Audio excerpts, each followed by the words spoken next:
ముంబై సినీ నటి వ్యవహారంలో గత వైఎస్ఆర్ కాంగ్రెస్ పార్టీ ప్రభుత్వ మాజీ సలహాదారు సజ్జల రామకృష్ణారెడ్డి, విజయవాడ మాజీ సిపి కాంతి రాణా తదితర పాత్రలపై విచారణ చేపట్టాలని ప్రభుత్వాన్ని తెదేపా పొలిట్ బ్యూరో సభ్యుడు వర్ల రామయ్య కోరారు. మంగళగిరిలోని తెదేపా కేంద్ర కార్యాలయంలో ఆయన మీడియాతో మాట్లాడారు.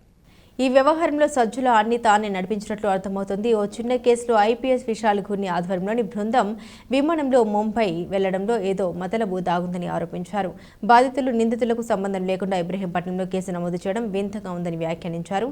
ఈ వ్యవహారంలో విజయవాడ మాజీ సిపి కాంతి రాణా టాటా ఎందుకింత చొరవ తీసుకున్నారు? పోలీసులు సరిగ్గా వ్యవహరించకనే బాధితురాలిగా ఉండాల్సిన యువతి నిందితురాలిగా మారింది. అసలు మీరు పోలీసుల సజ్జల తాబేదారుల? ఈ ఘటనపై సీనియర్ అధికారితో విచారణ చేయించాలని కోరారు. వైఎస్ జగన్మోహన్ రెడ్డి గారు 5 ఏళ్ళు ఈ రాష్ట్రానికి ముఖ్యమంత్రిగా పనిచేశారు.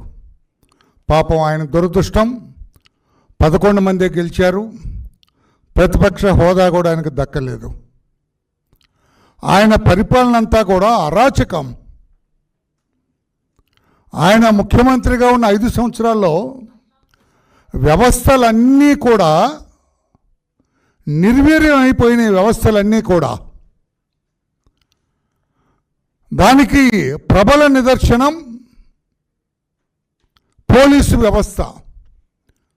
పోలీసు వ్యవస్థను జగన్మోహన్ రెడ్డి గారు దుర్వినియోగం చేసినట్లుగా భారతదేశ వ్యాప్తంగా ఏ ముఖ్యమంత్రి కూడా దుర్వినియోగం చేయలేదు.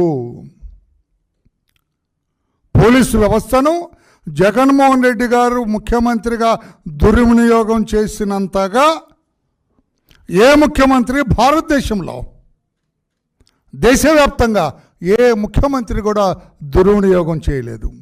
ఇంకొక రకంగా చెప్పాలంటే ఆంధ్రప్రదేశ్ పోలీసు వ్యవస్థ జగన్మోహన్ రెడ్డి గారు ముఖ్యమంత్రిగా ఉండగా ఆయన చేతిలో దుర్వినియోగపడ్డట్లుగా ఏ రాష్ట్ర పోలీసు వ్యవస్థ కూడా దుర్వినియోగపడలేదు. ఇది పోలీసు వ్యవస్థ ఒకంత బుర్రబెట్టి ఆలోచించవలసిన విషయం.